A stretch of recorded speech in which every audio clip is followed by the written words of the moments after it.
고린도전서 6장 7절에서 11절 우리 한 절씩 교독하겠습니다. 너희가 피차 송사함으로 너희 가운데 이미 완연한 허물이 있나니 차라리 불의를 당하는 것이 낫지 아니하며 차라리 속는 것이 낫지 아니하냐. 너희는 불의를 하고 속이는구나. 저는 너희 형제로다. 불의한 자가 하나님의 나라를 유업으로 받지 못할 줄을 알지 못하느냐. 미혹을 받지 말라. 음란한 자나 우상 숭배하는 자나 간음하는 자나 탐색하는 자나 남색하는 자나 도둑이나 탐욕하는 자나 술 취하는 자나 후욕하는 자나 속여 빼앗는 자는 하나님의 나라를 유업을 받지 못하리라. 너희 중에 이와 같은 자들이 있더니 주 예수 그리스도의 이름과 우리 하나님의 성령 안에서 시청과 거룩함과 의롭다 하심을 얻었느니라. 아멘. 아멘. 불의를 행하는 자에 대한 경고, 불의를 행하는 자에 대한 경고, 이런 제목으로 같이 하나님의 말씀을 나누겠습니다. 우리가 지난주에 살펴봤듯이 고린도 교회 내에는 소송 문제로 인해서 세상 법정에 소송하는 그러한 일이 발생했습니다. 이에 사도 바울은 성도 간의 문제를 예수님을 믿지 않는 세상 법정에 소송한 것을 강하게 책망을 했습니다. 그리고 오늘 본문에서는 교회 내 형제 간의 문제를 세상 법정에 소송하는 일은 그거는 불의한 일이다. 불의한 일로서 불의를 행하는 자는 또 불의와 함께 다른 여러 죄악들을 행하는 자들은 하나님의 나라를 유업으로 받지 못한다고 강하게 경고를 합니다. 이 고린도전서 6장 7절에서 11절의 말씀을 장로교 칼빈주의에서는 난의 구절이다 이렇게 그렇게 생각을 합니다. 왜냐하면 예수를 믿으면 모두 다 천국 간다 이렇게 주장을 하는데 오늘 본문에서는 불의와 또 여러 가지 악행들을 행하는 자들은 하나님의 나라를 유업으로 받지 못한다고 분명하게 말씀했기 때문에 그렇습니다. 그래서 우리는 어떤 교리나 교권주의가 이렇게 성경 위에 있으면 안 돼요. 하나님의 말씀이 최고 위에 있어야 돼요. 그래서 하나님의 말씀이라면 어떤 교리, 어떤 신학자의 가르침도 거기에 굴복을 해야 될 줄 믿습니다. 우리 7절을 다 같이 읽겠습니다. 시작. 너희가 피차 송사함으로 너희 가운데 완연한 허물이 있나니 차라리 불의를 당하는 것이 낫지 아니하며 차라리 속는 것이 낫지 아니하냐. 너희가 피차 송사함으로 너희 가운데 이미 완연한 허물이 있나니. 고린도 교인들이 형제간의 문제를 가지고 세상 법정에 송사한 것은 이미 참으로 허물이 있다고 증거를 하고 있습니다. 여기서 허물이 뭐냐? 허물을 헬라어로 헤테마라고 하는데 헤테마라고 하는데 이건 두 가지 뜻이 있어요. 실패와 손실.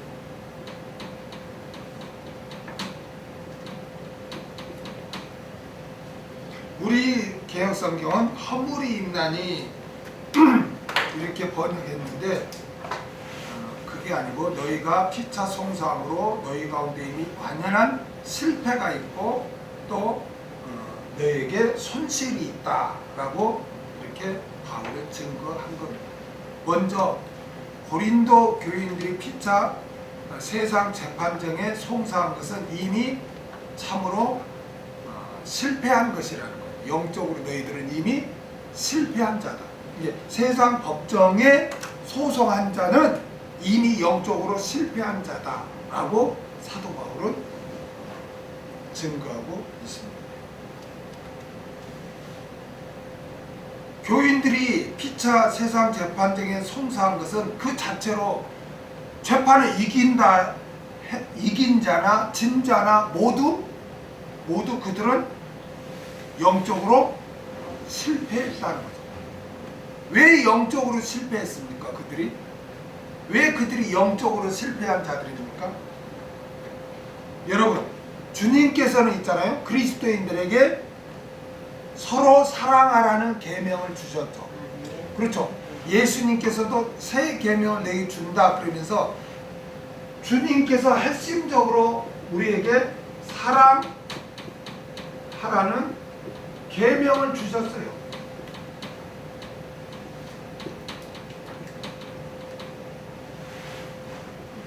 요한복음 13장 34절에서 35절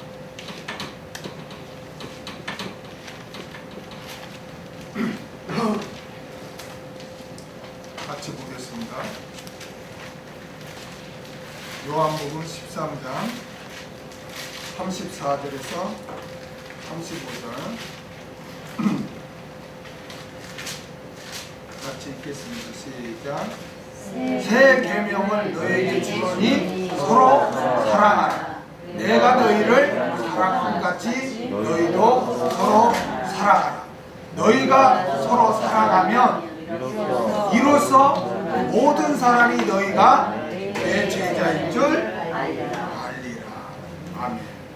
그러니까 주님께서는 그리스도인들에게 서로 사랑하라는 그런 계명을 주었단 말이에요. 그러므로 주의 계명을 받은 그리스도인은 어떻게 해야 돼요? 마땅히 형제를 사랑해야 되는 거예요. 아멘. 마땅히 형제를 사랑해야 된다. 요한일서 4장 20절에서 21절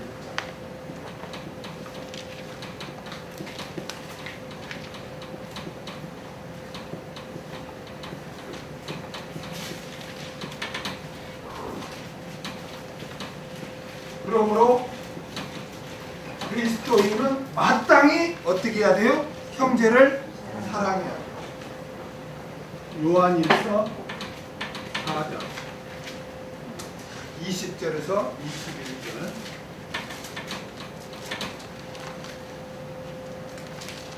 우리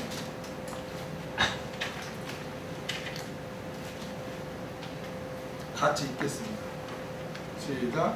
누구든지 하나님을 사랑하느라고 그 형제를 미워하면 이는 거짓말하는 자니 보는 바 그 형제를 사랑치 아니하는 자가 보지 못하는 바 하나님을 사랑할 수가 없느니라.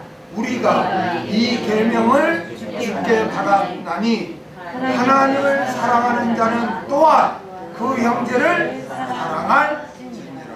아멘. 여러분, 우리가 우리 많은 그리스도인들이 잘못 생각하고 있는 게 뭐냐면 교회 와서 막 시기 질투하고 미워하고 싸우고 그러거든요. 그러면서 하나님 앞에 또 간절히 기도를 해요. 그래서 나는 이웃이 어떤 간에 나는 하나님 앞에 간절히 기도하고 하나님한테만 잘하면 된다 라고 많은 사람들이 그렇게 생각을 해요. 그러나 성경은 그렇게 말하지 않아요. 성경은 그렇게 말하지 않고 네가 눈에 보이는 형제도 사랑하지 못하면서 어찌 눈에 보이지 않는 하나님을 사랑할 수 있느냐? 그거는 잘못된, 그건 거짓말하는 거다. 네가 아무리 하나님을 사랑한다고 하는 것은 그건 거짓말이다. 하나님은 그건 진실로 보지 않는다는 거예요. 저는 있잖아요. 제가 이 말씀을 많이 인용한 게 뭐냐면, 왜 인용을 했냐면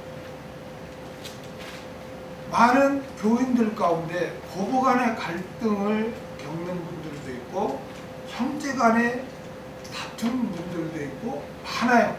또 교인 간에 또 다툰 분들도 많이 있어요. 그러면서 그들은 또 공통적으로 열심히 새벽 예배도 드리고 금식 기도도 하고 해요. 그래서 제가 그분들을 불러다 놓고 이건 잘못된 거다. 우리가 성경을 여러분들이 몰라서 그런 거다.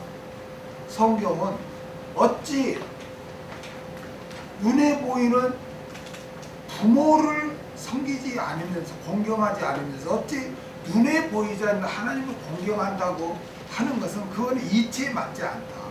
그건 하나님이 인정하지 않는다. 그러니까 우리가 정말 하나님을 사랑하는 것이 여러분 눈에 보이지 않는 하나님을 여러분 어떻게 사랑해요? 어? 아니 우리 뭐 복음상 갈 때 예배 주님 사랑해요 막 주님 사랑한다고 찬양하고 그래요. 또 저 주님 사랑합니다 그 고백을 해요. 그러면 내가 한번 질문을 할게요.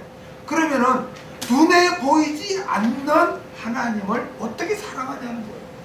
어? 눈에 보이지 않는 하나님을 어떻게 사랑해? 어떻게 하는 게 눈에 보이지 않는 하나님을 사랑하는 것이냐는 거예요. 어떻게 눈에 보이지 않는 하나님을 사랑하는 거예요? 여러분 나와 관계된 눈에 보이는 형제를 사랑하는 것이 눈에 보이지 않는 하나님을 사랑하는 거예요. 하나님을 사랑하는 건 두 가지예요. 하나님을 사랑하는 건 두 가지 방법밖에 없어요. 뭡니까? 하나님의 말씀에 내가 순종하는 게 주의 계명을 지키는 것이 하나님을 사랑하는 거예요. 그리고 또 한 가지가 있는데 그게 뭐냐면은 같은 하나님이 구속해준 하나님의 형제 나와 관계된 사람을 사랑하는 게 하나님을 사랑하는 거예요. 그런데 나와 관계된 형제를 사랑하지 않고 하나님을 사랑한다면 그래서 이치에 맞지 않는 거예요.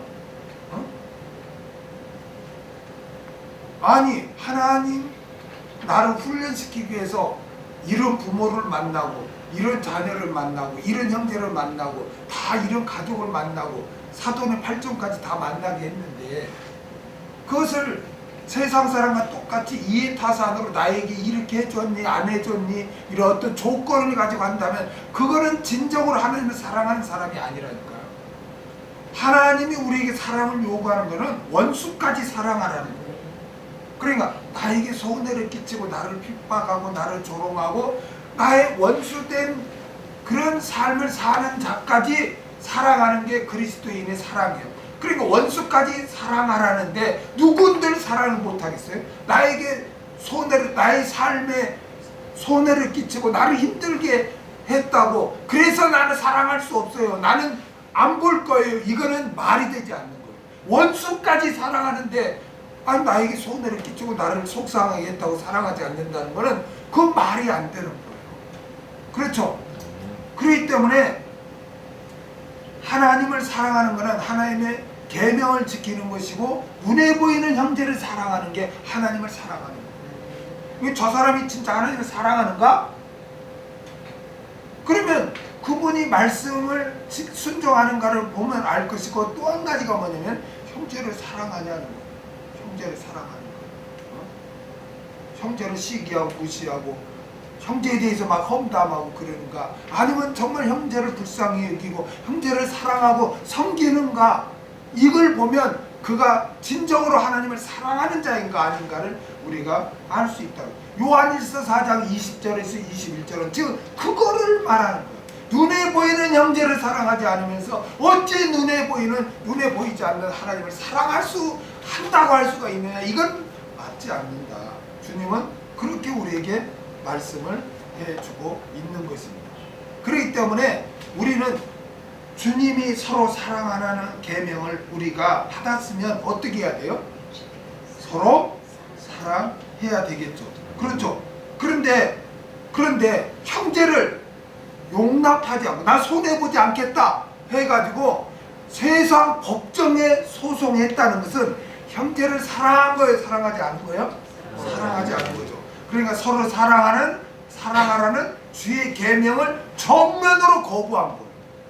나는 손해보지 않겠다. 나는 물질에 손해보지 않겠다. 내 명예에 훼손된 것 나는 도저히 못 참아. 그래 난 가만두지 않을 거야. 그래서 나는 세상 법정에 소송해.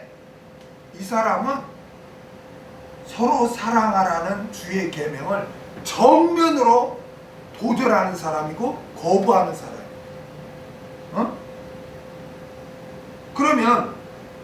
그러면 이 사람, 이런 사람하고 주의 계명을 거부하는 사람에게 하나님은 어떻게 하십니까? 어떻게 하실까요? 하나님 주의 계명을 거부하는 자와는 어떻게 할까요? 반대로 제가 물을게요. 여러분, 주의 계명을 지키는 자에게 어떻게 해줍니까? 하나님은 어떻게 해주죠? 복을 준다. 또 요한복음 14장 21절, 주의 계명을 지키는 자에게 하나님이 어떻게 해주십니까? 요한복음 14장 21절,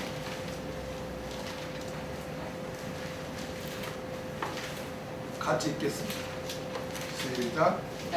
나의 계명을 가지고 지키는 자라야 나를 사랑하는 자니, 나를 사랑하는 자는 내 아버지께 사랑을 받을 것이요 나도 그를 사랑하여 그에게 나를 나타내리라.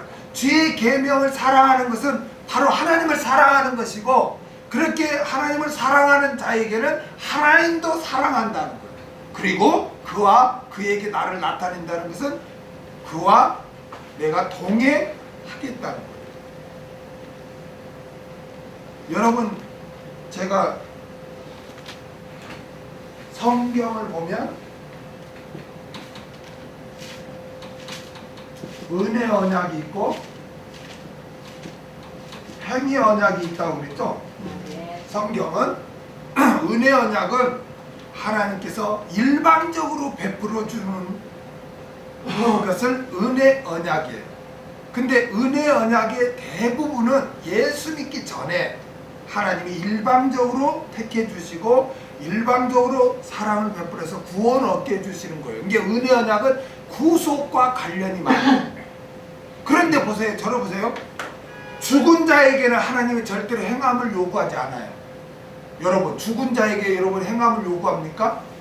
마무리 공동묘지에 가서 뭘 이렇게 해라 내놔라 그럴 수 있습니까? 죽은 자에게는 행함을 요구하잖아요.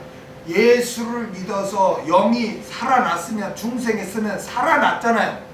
살아났기 때문에 이제 산 자에게 하나님이 행함을 요구하는 거예요. 그걸 행위 언약이라고 해요. 행위 언약. 그래서 예수를 믿는 자에게는 하나님이 이제는 행위 언약으로 대해줘요.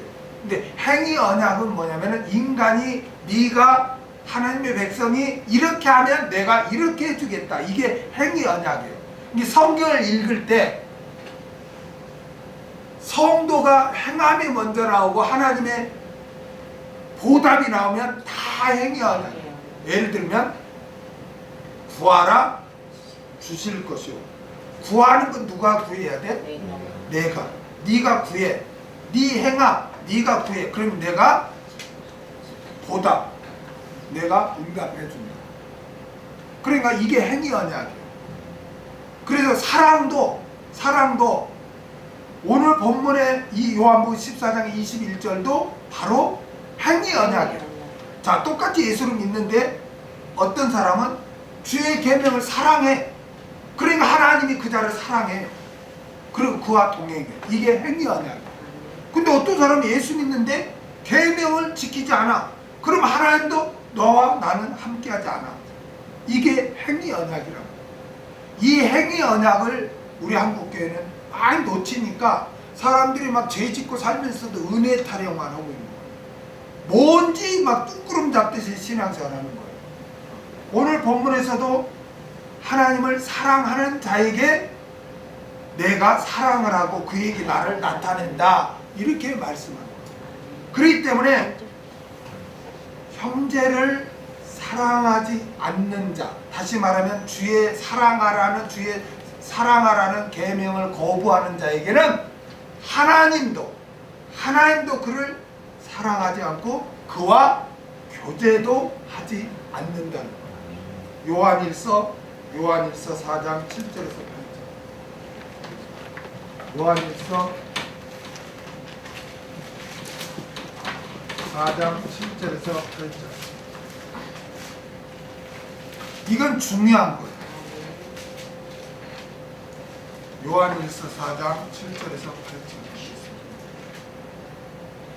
같이 읽겠습니다. 시작. 사랑하는 자들아, 우리가 서로 사랑하자. 사랑은 하나님께 속한 것이니 사랑하는 자마다 하나님께로서 나서 하나님을 알고 사랑하지 아니하는 자는 하나님을 알지 못하나니 이는 하나님은 사랑이십니다. 자, 여기 알다라는 말이 나오죠. 이 안다, 이거는 지식적으로 아는 것을 말하지 않고 이걸 기노스코라고 해요. 기노스코는 경험을 통해서 아는 거예요. 경험을 통해서 아는 거예요. 그러니까 이게 무슨 말이에요? 사랑하지 않는 자는 하나님을 알지 못한다. 하나님과 경험을 통해서 알지 못한다는 말이니까 하나님과 교통이 없다. 하나님과 교제를 할 수 없다. 그 말이에요. 어? 하나님과 동행할 수 없다. 그 말이에요. 쉽게 말하면 하나님과 단절됐다. 그 말이에요. 하나님을 알지 못한다는 것은 경험적으로 알지 못한다는 거예요. 그러니까 하나님과 교통이 없다는 거예요. 하나님이 교제하지 않는다는 거예요. 형제를 사랑하지 않는 자. 그러기 때문에 형제를 사랑하지 않고 세상 재판정에 송사한 자는 이 사람은 완전한 영적으로 실패한 자라는 거예요. 영적으로 실패한 자라. 여러분, 영적으로 성공하는 게 뭡니까? 영적으로 성공하는 게 하나님과 올바른 관계를 맺는 게 영적으로 성공하는 거예요. 아멘? 하나님과 올바른 관계를 맺고 있는 이 삶을 사는 자가 진정으로 영적으로 성공하는 자예요. 아무리 교회를 다니고 아무리 해도 하나님과 올바른 관계를 맺지 못하고 있다면 그 사람은 영적으로 실패하는 거예요. 경건의 모양은 있으나 삶의 능력이 없는 사람. 말로만 크리스찬이에요. 하나님과 전혀 교제도 없고 교통도 못하고 관계가 단절된 영적으로 실패한 사람. 이 사람. 그래서 너희가 피차 송사함으로 너희 가운데 이미 완연한 허물이 있나니, 그 중에 태테마 허물이 실패한 손실을 하겠죠. 실패했다. 너희는 영적으로 완전히 실패한 자다 이거. 형제 간의 재판 문제가 있는 걸 가지고 세상 법정에 너희가 했냐? 그거는 너희들은 그런 자는 영적으로 완전한 실패자다 이거. 왜 그럴까요? 다시 정리하면 왜 그래요? 주님께서는 그리스도인들에게 서로 사랑하라는 계명을 주었죠. 그렇죠? 그런데 형제를 세상 법정에 소송하는 것은 형제를 사랑하지 않는 거죠. 형제를 사랑해야 되는데 형제를 사랑하지 않는 거죠. 주의 계명을 거부한 거죠. 주의 계명을 거부한 자에게는 하나님이 교제해요? 안 해요? 그 자를 사랑해요? 안 해요? 안 해요. 그렇기 때문에 그런 사람은 영적으로 완전히 실패한 자가 되는 거예요. 여러분, 예수 믿고요, 병에 걸리고요, 예수 믿고 가난하게 되고요, 예수 믿고 핍박받고요, 예수 믿고 억울함을 당하는 게 영적으로 실패자가 아니에요. 그거는요, 주를 위해서 고난을 받기 때문에 하늘나라 상급이 있어요. 진정으로 영적으로 실패자는요, 하나님의 사랑을 못 받는 사람, 하나님과 교제를 못하는 사람이, 하나님과 교통이 단절된 사람이 영적으로 실패하는 사람. 그런데 누가 그렇게 된다고요? 주의 계명을 사랑하라는 주의 계명을 거부한 자들, 주의 계명을 거부한 자들에게는 하나님이 은혜와 사랑을 베풀지 않아요. 교제하지도 않아요. 그렇기 때문에 영적으로 실패한 자가 돼요. 여러분은 정말 이 말씀을 마음에 새기고 정말 눈에 보이는 내 남편, 내 아내, 내 부모, 내 자식, 내 친척, 또 무엇보다 중요한 교회의 형제들을 사랑하시길 바랍니다. 그것이 눈에 보이지 않는 하나님을 사랑하는 하나의 길인 거예요. 제가 그랬죠. 눈에 보이지 않는 하나님을 사랑하는 방법이 두 가지가 있다. 뭐라고요? 계명을 지키는 것이 눈에 보이지 않는 하나님을 사랑하는 것이고, 또 하나는 눈에 보이는 형제를 사랑하는 것이 눈에 보이지 않는 하나님을 사랑하는 것입니다. 아멘? 그런데 서로 사랑하라는 주의 계명을 거부하고 형제를 세상 재판정에 소송하는 것은 형제를 사랑하라는 주의 계명을 거부하는 것이고, 주의 계명을 거부하는 자에게는 하나님께서 사랑도 하지 않고 교제도 하지 않고 은혜도 베풀지 않기 때문에 그런 자는 영적으로 실패한 자가 될 수밖에 없다는 것입니다. 그 다음 교인들이 피차 세상 재판정에 송사한 것은 이미 참으로 손실을 또 입은 것이에요. 아멘? 손실을 입은 것. 어떤 손실을 입은 것입니까? 어떤 손실을 입은 것일까요? 교회의 손실을 입히는 거예요. 교회의 손실을 입히는 거예요. 여러분, 교회란 무엇이죠? 여러분, 교회란 무엇이고 어떤 존재입니까? 여러분, 교회는 건물이 아니에요. 응? 교회는 있잖아요.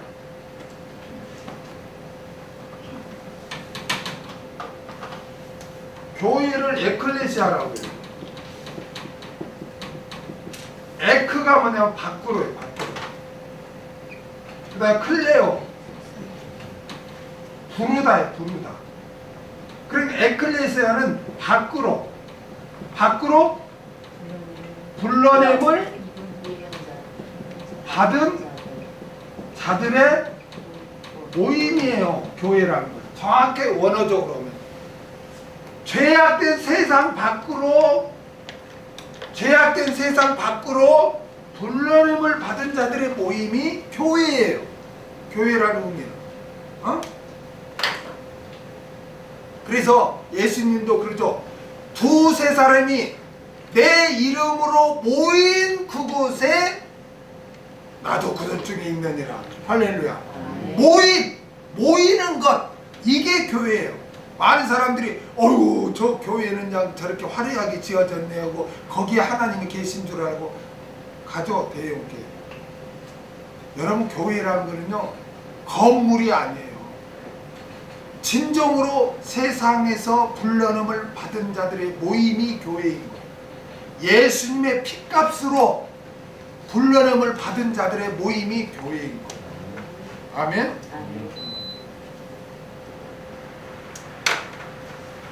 이 교회는 있잖아요.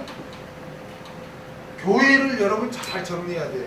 교회의 이 머리는 누굴까요? 머리. 예수 그리스도.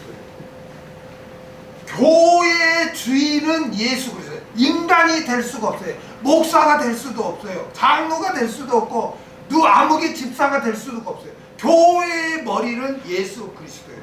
그리고 교회에서 전파되는 모든 말씀은 오직 주의 말씀, 하나님의 명령만이 전파돼야 돼요. 목사 개인의 감정이나 누구를 막 분노하듯이 정죄하거나 그거 아니에요. 교회의 머리는 그리스도예요. 그리스도의 명령, 그리스도의 계명, 그리스도의 말씀만이 전파돼야 돼요.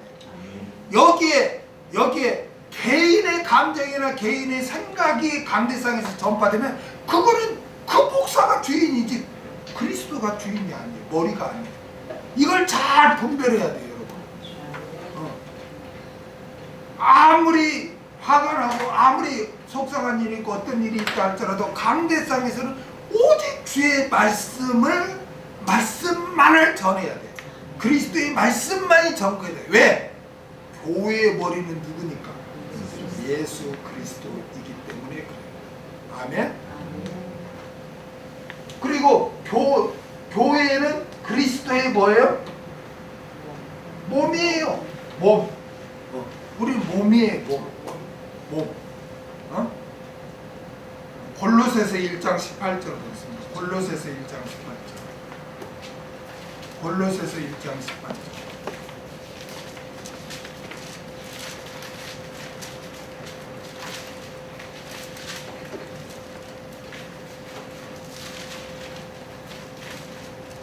골로새서 1장 18절 읽겠습니다. 1장 18절 시작. 그는 여기서 그는 누구예요? 예수 그리스도. 예수 그리스도는 몸이 교회. 그러니까 교회는 그리스도의 몸이에요. 아멘. 교회는 뭐다? 그리스도의 몸이에요. 그 다음에 교회의 뭐다? 머리라. 그러니까 교회의 머리는 누구예요? 예수 그리스도. 교회는 그리스도의 몸. 그럼 성도는 뭐예요? 성도. 성도는 이 몸의 몸된 교회의 뭐예요? 지체. 성도는 교회의 몸된 지체들이에요. 로마서 12장 5절. 로마서 12장 5절. 로마서 12장 5절.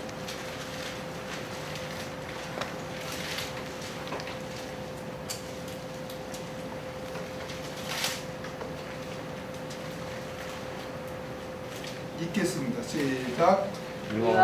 이와 같이 많은 사람이 그리스도 안에서 한 몸이 되어 서로 지체가 되었느니라.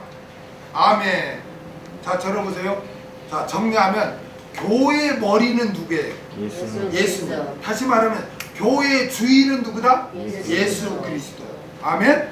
그러면 이 교회는 뭐다? 그리스도의 몸. 우리 지체들이 모인 몸. 그러면 우리 성도들은 그 몸된 교회의 지체들이에요. 지체들. 쉽게 말하면 이 몸이 있으면 오른발, 왼발, 오른발, 왼발, 눈, 귀, 코, 이게 다 지체들이에요. 이 지체들이 모여서 몸이 되죠. 그렇죠? 이게 교회의 영적인 상태란 말이에요. 어떤 교회는 인간의 모임이 아니에요.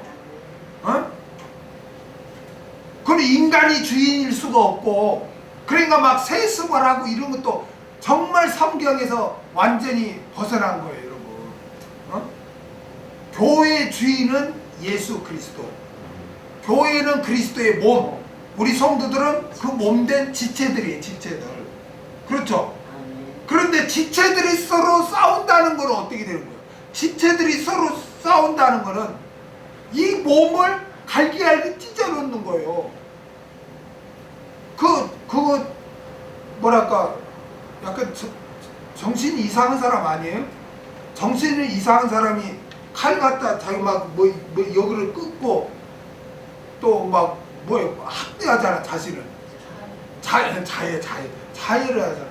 그게 정상입니까? 자해하는 게?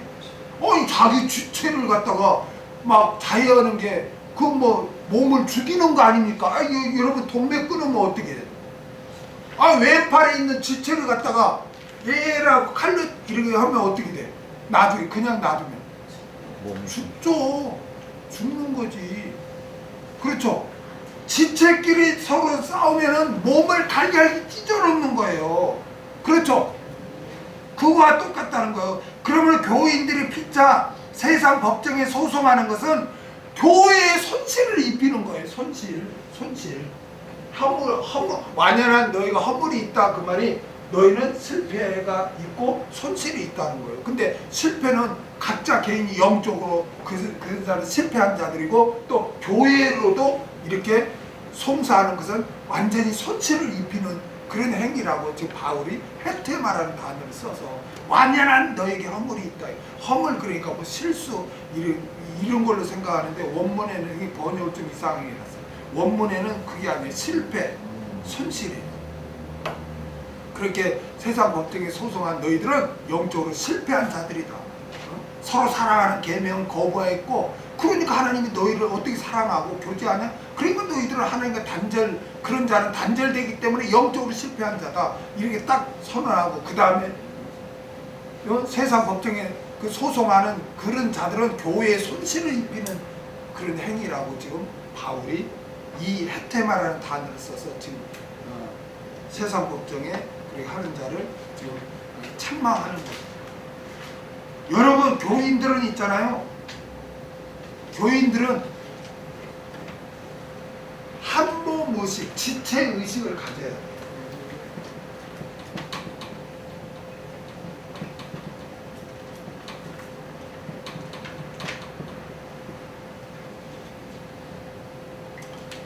우리들은 서로 한 몸에 있는 지체다. 지체의식, 한몸의식을 가져야 돼.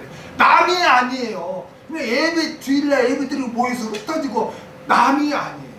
우리는 한 몸이다. 몸에 붙어있는 지체다. 이 의식을 갖고 우리는 신앙생활을 해야 되는 거예요. 고린도전서 12장 25절에서 27절 보겠습니다.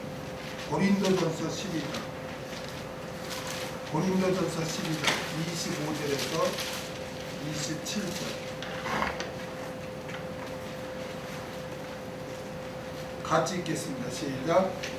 몸 가운데서 분쟁이 없고 오직 여러 지체가 서로 같이하여 돌아보게 하셨으니, 만일 한 지체가 고통을 받으면 모든 지체가 함께 고통을 받고, 한 지체가 영광을 얻으면 모든 지체도 함께 즐거워하나니, 너희는 그리스도의 몸이요 지체의 각이라. 아멘. 우리는 이 말씀을 마음에 새겨야 돼요. 우리는 지체의식을 가져야 돼요. 우리는 남이 아니에요. 우리는 한 몸에 한 같이 연결되어 있는 지체다. 이 한 몸의식, 지체의식을 가져야 돼요. 그래야 교회가 든든히 서가는 거예요. 아멘.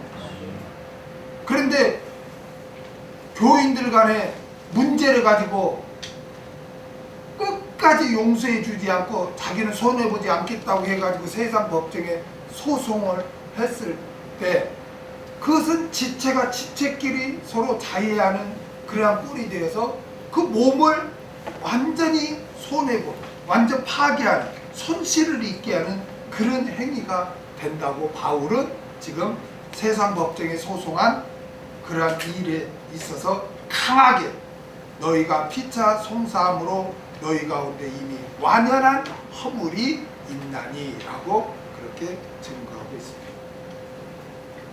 그래서 우리는 형제와 시기, 질투, 다툼, 분쟁으로 인해서 그리스도의 몸된 교회의 손실을 입혀서는 안 되겠습니다. 아멘. 그래서 그 다음에 차라리 불의를 당하는 것이 낫지 아니하며 차라리 속는 것이 낫지 아니하냐? 라고 이렇게 또 증거합니다. 차라리 불의를 당하는 것. 아디 케이스.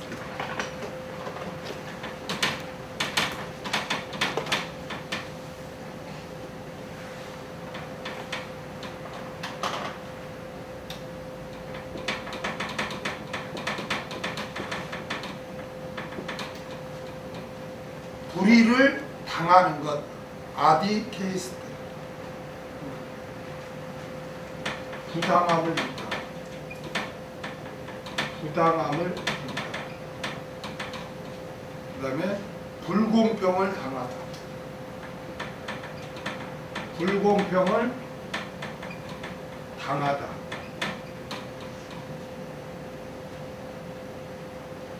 당하다는 뜻의 아디케오의, 이 아디케오의 현재 중간대 직설법. 현재 중간대 직설법.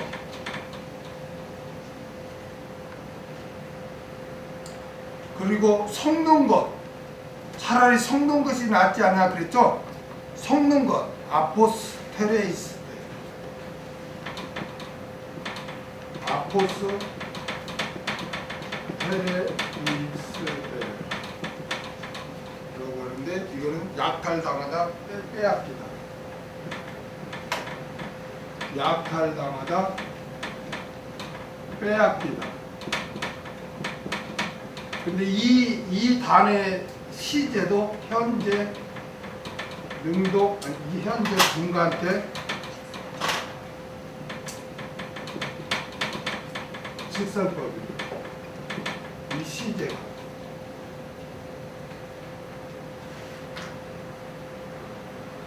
그러니까 불의를 당하는 것이 낫지 않냐? 이게 송사를 세상 법정하는 것보다 차라리 뭘 당해? 불의를 당하는 것이 낫지 않냐? 이 말은 뭐냐?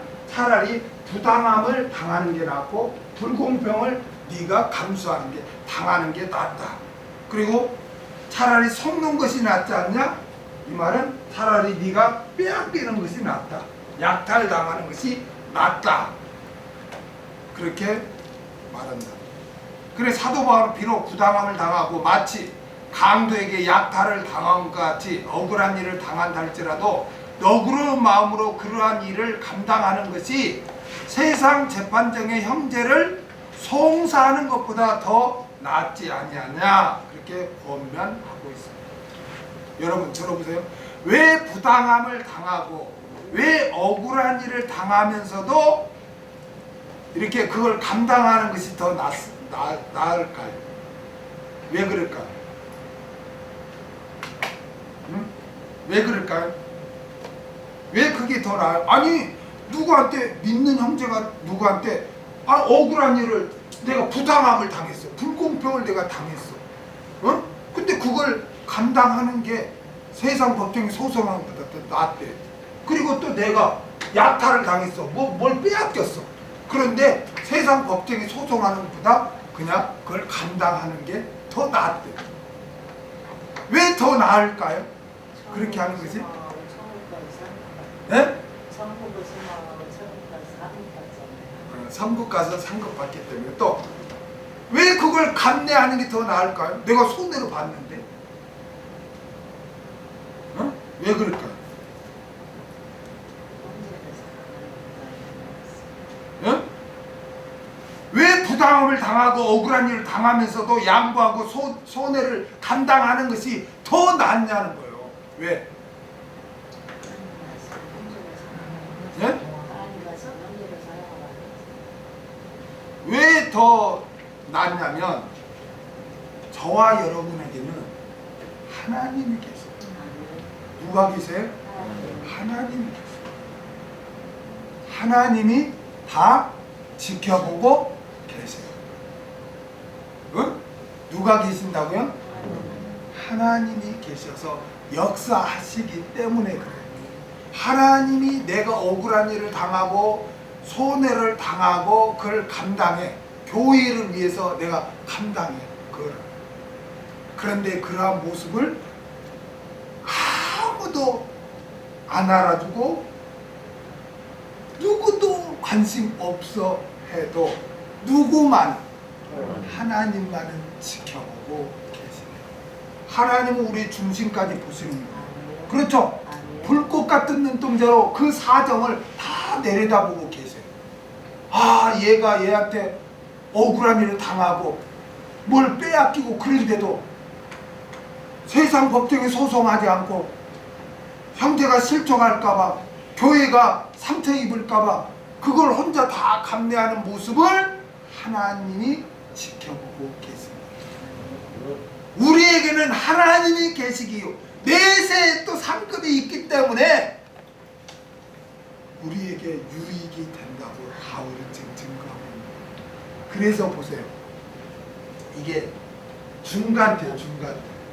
중간태가 뭐냐면 너희 자신을 위해서야. 너 자신을 위해서 그렇게 하라는 거야. 그러니까 저렇게 하는 것이 너 자신을 위하는 거다. 너 자신에게 유익이 된다는 거예요. 인간적으로 보면, 세상적으로 보면 내가 누구한테 억울한 일을 당했어요? 불공평을 당했어요. 그렇죠? 그럼 당연히 그거를 저기 해야 되겠죠. 그렇죠? 그게 정상이잖아요. 내가 빼앗겼어? 그럼 다 찾아야 할 거 아니에요. 그렇죠? 그런데 하나님께서는 너 자신을 위해서 그거를 그냥 다 당해라 이거예요. 당해라. 어? 당하는 것이 너 자신을 위하는 거다. 이렇게 지금 그래서 이게 중간태거든. 너 자신을 위해서. 아니 목사님, 내가 불공평을 당하고 내가 빼앗기고 억울한 일 당하는데 그게 뭐 그거 참는 게 그게 뭐 나를 위하는 거예요? 더 속상하고 억울한 일이지. 하나님이 계시기 때문에 선악간에 심판하시는 하나님이 계시기 때문에 결국은 그걸 참는 것이 나에게는 유익이라는 거예요. 하나님이 다 갚아주신다는 거예요. 있습니까? 왜 세상 법정이 합니까? 하나님을 인식하지 않기 때문에 그래요. 하나님이 살아계신다는 걸 믿지 않아요. 그러니까 인간의 그거라도 내가 뭘 해결하겠다 이거예요. 하나님 온데간데 없는 거예요. 그 사람은 정말 하나님을 의지하지 않는 사람이에요. 그러나 왜 억울한 일을 당하고 손해보는 것도 그걸 내가 참는가? 하나님이 계시기 때문에 참을 수 있어요. 여러분이 핍박받고 조롱받을 때 인간적인 생각으로 나 혼자다 생각하면 도저히 못 참아요. 그러나 하나님이 지켜보고 있다. 이거를 제가 회사 다닐 때 조롱받고 핍박받을 때요, 순간 어떤 생각이 드냐면 하나님이 지금 이 모습을 지켜보고 있지. 그 생각이 딱 드는데 상대방이 얄밉고 막 때려 죽이고 싶은 그 생각이 순간 사라지는 거예요. 불쌍해 보이고 뭐라고 주위에서 어쩌나 막 그런데도 막 이렇게 퍼붓는데도 그걸 내가 아주 평강스럽게 그걸 다 받아들이는 거예요. 그냥 다 당하는 거예요. 그냥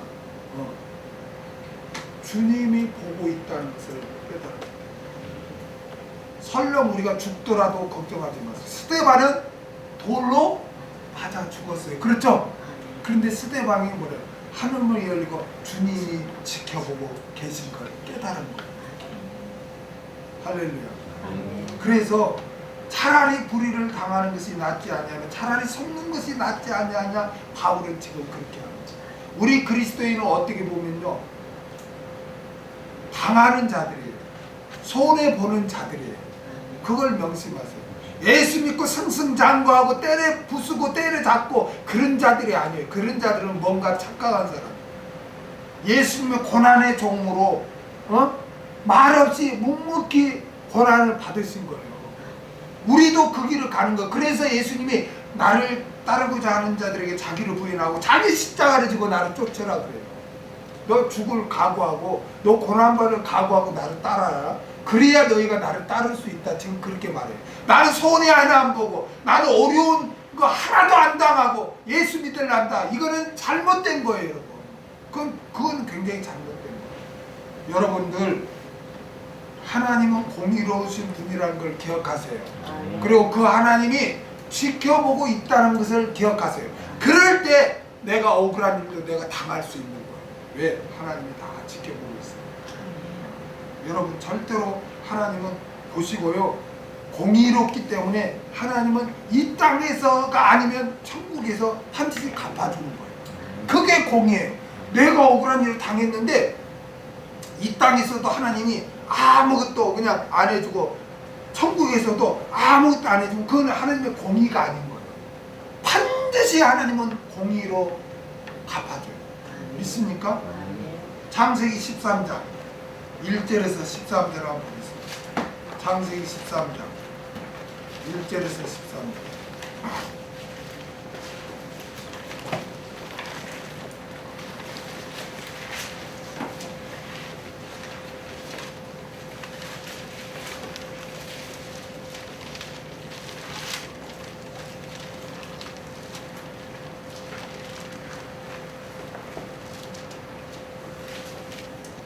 아브라함이 애굽에서 나올 새 그와 함께한 모든 소유 롯과 함께 남방으로 올라가니 아브라함에게 육축과 은금이 풍부하였더라. 그가 남방에서부터 발행하여 베들에 이르며 베들 가이사에 전에 장막을 쳤던 곳에 이르니 그가 처음으로 단을 쌓은 것이라 그가 거기서 여호와 이름 불렀더라. 아브라함이 일행 롯도 양가소와 장막이 있으므로 그 땅이 그들의 동거함을 용납지 못하였고 곧 그들의 소유가 많아서서 동거할 수 없어서. 그러니까 아브라함의 종들과 양들 가축이 많아졌고 롯의 종들과 가축이 많아졌어. 근데 그 목초지라는 건 제한이 있잖아요. 이게 많아지니까 서로 다툼이 있어요, 없어요? 다툼이 있어요. 서로 다툼이 있었어요. 다툼이 있었어요. 그래서 어떻게 되냐? 아브라함이 롯에게 이르되 8절 우리는 한 골육이라 너나 나나 내 목자나 서로 다투게 말자. 이게 한 몸 의식이에요. 내 온 앞에 온 땅이 있지 않느냐? 나를 떠나 내가 좌하면 나는 우하고 내가 우하면 나는 좌래. 저러보세요. 이 목자들에게 목초지는요 생명과 같은 거예요. 목초지가 없으면요 그는 다 굶어 죽는 거예요. 그런데 아브라함 보세요. 다 양보하죠. 당하죠. 네가 먼저 선택해라. 네가 좌하면 내가 우하겠고 네가 우하면 내가 좌하리라. 딱 그렇게 한 거예요. 여기에는 설명이 안 나오지만 아브라함은 하나님이 지켜보고 있다는 것을 딱 믿었어요. 그래서 다 양보하고 당하는 거예요. 네가 먼저 선택해라. 그러니까 롯이 어떻게 해? 이에 롯이 눈을 들어 요단들을 바라본즉 소알까지 온 땅에 물이 넉넉하니 여호와께서 소돔과 고모라를 멸하시기 전이었는거로 여호와의 동상 같고 애굽 땅 같았더라. 완전히 그냥 풍요롭게 보인 거예요. 그래서 그거를 낼름 그걸 택해요. 11절에 보니까 그러면 롯이 요단 온 뜰을 택하고 동으로 옮기니 그대로 서로 떠난다. 딱 헤어졌어요. 저러보세요. 인간적으로 보면 요단 물이 많은 요단 그 동편이 목초지는 최고야. 거기 가면 완전히 갑부가 되는 거예요. 그런데도 아브라함은 그걸 알아. 자기가 그걸 그걸 마음속으로 하고 싶겠죠. 그걸 선택하고 싶겠죠. 그럼에도 불구하고 양보를 당해요. 네가 선택해라. 그러니까 욥이 내는 그래 선택해서 가요. 그러면 그 물이 많은 그 좋은 자리를 롯이 다 차지했으니 아브라함의 남은 건 없어. 이제 광야밖에 없는 거예요. 어? 그렇죠? 인간적으로 보면 이건 바보 천치야. 어? 그런데 보세요. 그런데 그 뒤에 보면 보세요. 14절에 보세요. 같이 읽겠습니다. 시작. 롯이 아브라함을 떠난 후에 누구께서? 여호와께서 누구에게? 아브라함에게 이르시되 뭐라고 그래요? 너는 눈을 들어 너 있는 곳에서 동서남북을 바라보라. 보이는 땅을 내가 너와 내 자손에게 주리니 영원히 이르라. 저러보세요. 다 양보를 하고 완전히 그리스도인으로 다 그래. 네가 먼저 선택해라. 우리는 한 골육인데 이렇게 싸우면 남들이 보면 저들은 뭐 여호와를 믿는다는데 뭐 저희끼리 치고받고 싸워. 그래 하나님 영광 가리지 않니? 그러니까 우리 싸울 거 없다. 네 안 싸우려면 네가 먼저 해라. 내가 양보하겠다. 내가 포기하겠다. 그렇게 하니까 롯이 싹 선택하고 나니까 이제는 광야밖에 없는 그런 상황에 누가 딱 등장하냐면 하나님이 나타났어요. 하나님이 지켜보고 계셨던 거예요. 그러면서 내가 너와 함께 하겠다는 거예요. 할렐루야. 그런데 결과를 보세요. 롯이 어떻게 됩니까? 롯이 자기만을 생각하고 자기 이익을 주기 위해서 요단 동편 뜰을 가서 딱 갔는데 계속 가다 보니까 어디가 나와? 소돔과 고모라 성이 나와. 결국 그 소돔과 고모라 성에 들어가게 되죠. 그렇죠. 화려한 도시에 들어가게 되죠. 거기에 소돔과 고모라 성에 하나님이 심판할 때 롯이 어떻게 됩니까? 롯의 사이들은 다 심판을 받고 하나님의 말씀을 조롱하다가 심판받고 롯의 하나는 그를 뒤돌아보다가 소금 기둥이 되고 그렇죠? 가축 재산 다 넣고 빈손 2딸만 데리고 나오는 거예요. 그것도 누구의 도움으로? 누구의 중보기도로 몸만 건져요? 아브라함의 중보기도로 그렇게 하는 거예요. 결과가 그런 거예요. 우리 그리스도인은 이 땅에 사는 동안에 정말 이기적으로 살아서는 안 돼요. 손해보고 감당하고 양보하고 낮아지고 해야 돼요. 예수 믿고 승승장구, 이거는 잘못된 거예요. 예수 믿고 고난받아야 돼요. 자기를 부인해야 돼요. 자기 십자가를 져야 돼요. 하나님께서는 우리의 삶을 지켜보고 계십니다. 그러므로 교회를 위해서, 하나님의 영광을 위해서 억울한 일을 당하고 손해를 봐도 그것을 감당하면 하나님께서 은혜를 베풀어 주실 줄 믿습니다. 그리스도인은 이기적으로 살아서는 안 되며 희생적인 사랑을 실천해서 하나님의 영광을 드러내는 삶을 목표로 삼고 살아야 할 줄 믿습니다. 8절 시작. 너희는 불의를 행하고 속이는구나. 저는 너희 형제로다. 너희는 불의를 행하고 속이는구나. 근데 원문에는 그러나 도리어 라는 역적 접속사 알라가 기록되어 있어요. 알라. 원문에는 알라가 기록되어 있어요. 그러나 도리어 접속사 알라가 기록되어 있어요. 그러니까 7절과 연결하여 해석하면 형제간에는 차라리 불의를 당하는 것이 낫고 속는 것이 낫지 아니하냐?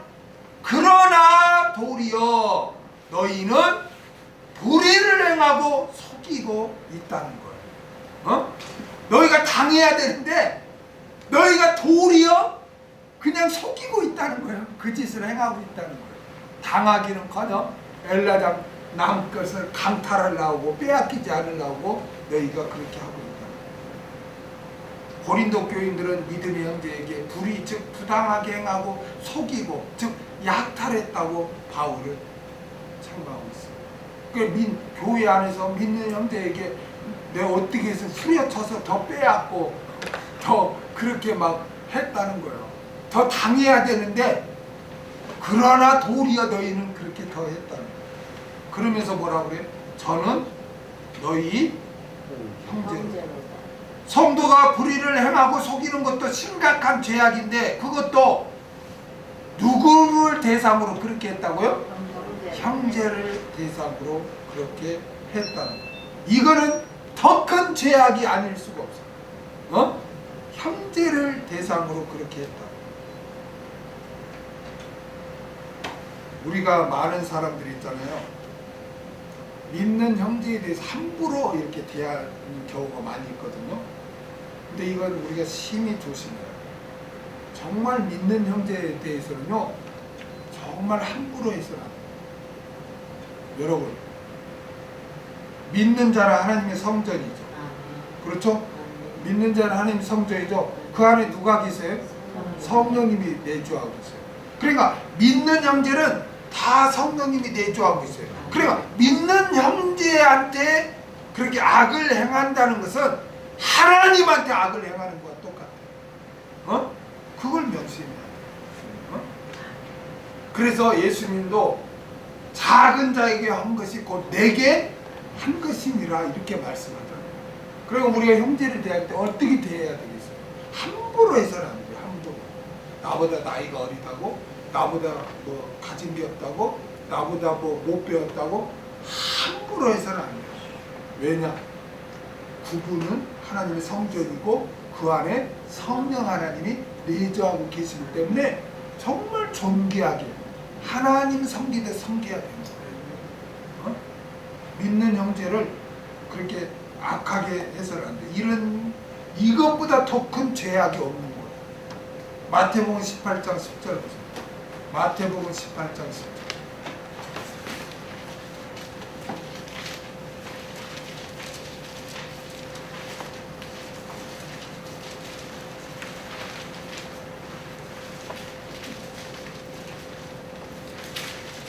마태복음 18장 10절.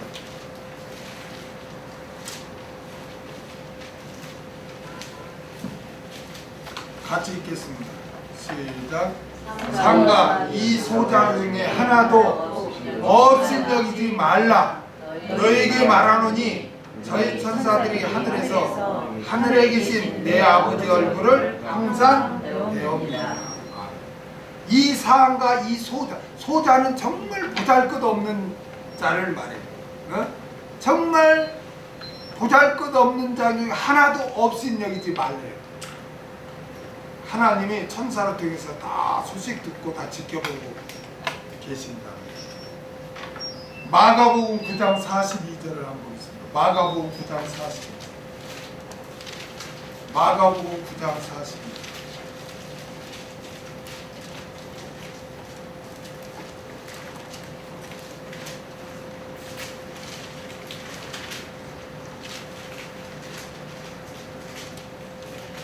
같이 읽겠습니다. 시작.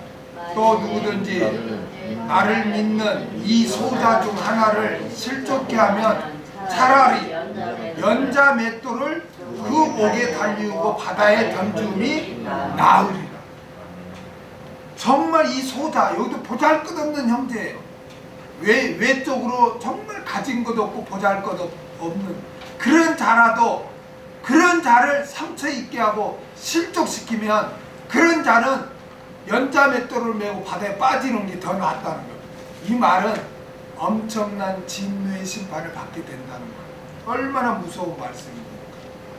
형제에게 불의를 행하는 것은 형제에게 해를 입힐 뿐만 아니라 그리스도의 몸된 교회를 무너뜨리는 것으로서 예수 그리스도의 몸을 갈기갈기 찢어놓는 행위입니다. 예수 그리스도를 믿고 그리스도의 몸된 교회의 지체가 된 우리는 형제라는 것을 잊어서는 안 되겠습니다. 예수님께서 나를 위해 죽어 주셨듯이 형제를 위해서도 죽어 주신 줄로 믿습니다. 아멘. 그리고 내 몸이 하나님의 성전이듯 형제의 몸도 하나님의 성전이고 내 안에 성령님이 내주하듯이 형제 안에도 누가 내주해서요? 성령님이 내주하고 계십니다. 그래서 진정으로 하나님을 사랑하는 자는 형제를 사랑하게 되어 있습니다. 아멘. 요한일서 5장 1절 읽고 마치겠습니다. 요한일서 5장 1절.